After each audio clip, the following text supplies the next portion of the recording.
धार्मिक परंपराओं को महत्व मिलना चाहिए। देश में संसाधनों की कमी होती जा रही है।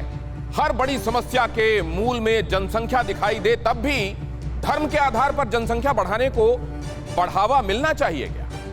और अगर ऐसा है तो देश की बड़ी समस्याओं के मूल में दरअसल गलत धार्मिक होड़ ही नहीं है क्या?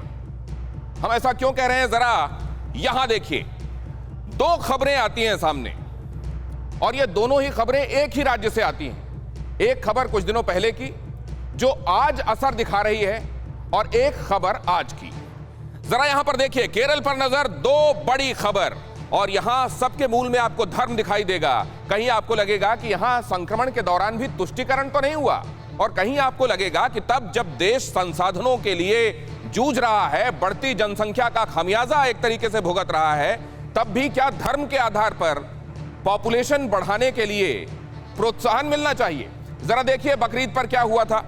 यह हाल की खबर है। बकरीद पर केरल सरकार ने 3 दिनों तक लॉकडाउन से छूट दी। ABCD कैटेगरी में जहां उन्होंने लॉकडाउन लगाया हुआ था वहां पर उन्होंने छूट दी, और उसका असर क्या दिखाई दे रहा है कि कमाल तरीके से संक्रमण वहां बढ़ रहा है। जिस केरल मॉडल की चर्चा हो रही थी कि केरल मॉडल को देखकर सीखना चाहिए बाकी स्टेट्स को कि कैसे रोकथाम करनी है कोरोना की, वो स्टेट जो नजीर बन रहा था वो बकरीद पर दी गई छूट की वजह से आज उसका खामियाजा भुगत रहा है। क्या जान से ज्यादा धार्मिक आधार पर लोगों का तुष्टीकरण जरूरी है? और इधर देख लीजिए, ईसाई 5 बच्चे पैदा करें तो इनाम मिलेगा, चर्च ने यह घोषणा कर दी है।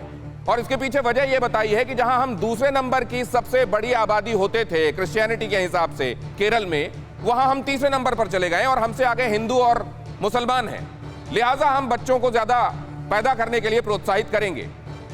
केरल में चर्च की तरफ से ईसाई परिवारों को ज्यादा बच्चे पैदा करने देने के लिए प्रोत्साहित किया जाना और यह कहा जाना कि ज्यादा बच्चे होने पर चर्च मदद करेगा। जब देश के तमाम राज्य जनसंख्या पर लगाम लगाने की जुगत में है, तब देश के सबसे पढ़े लिखे राज्य से यह खबर चौंकाती नहीं है। धर्म इस देश के हित में है या इस देश की समस्या के मूल में है? यह खबर बकरीद पर केरल सरकार बढ़ते मामलों के बीच लॉकडाउन में छूट देगी। यहां पर सुप्रीम कोर्ट को भी सामने आकर कहना पड़ा कि यह ठीक नहीं है। कांवड़ के संदर्भ में सुनवाई की गई थी। 16 तारीख को इसी महीने की रोक लगाई गई थी कांवड़ के लिए, जबकि केसेस उत्तर प्रदेश में उतने नहीं थे, लेकिन पहले कुंभ का अनुभव था, चुनावी राज्यों का अनुभव था, लिहाजा वहां रोक लगी। और यहां केरल ने उससे कुछ सीखा नहीं, बल्कि इंटरवेंशन पिटीशन लगाने पड़ी PKD नाम्बियार साहब को। और जब तक इस मामले में सुप्रीम कोर्ट कुछ कहती और वो अमल में लाया जाता, वो 3 दिन बीत गए। और अब यह देखने को मिल रहा है कि वहां संक्रमण के मामले, जब देश में कुल मामलों के 50% वहीं से आ रहे हैं, तो क्या लॉकडाउन में छूट इस समस्या के मूल में है? और क्या सरकारें संक्रमण में भी धार्मिक तुष्टीकरण करती हैं? क्या यहां भी समस्या के मूल में धर्म और यहां भी समस्या के मूल में धर्म है क्या? धर्म जो आध्यात्मिक उन्नति के लिए होना चाहिए, धर्म जो हम सबकी बेहतरी और भलाई के लिए होना चाहिए, क्या वहीं यह समस्या के मूल में नजर आ रहा है?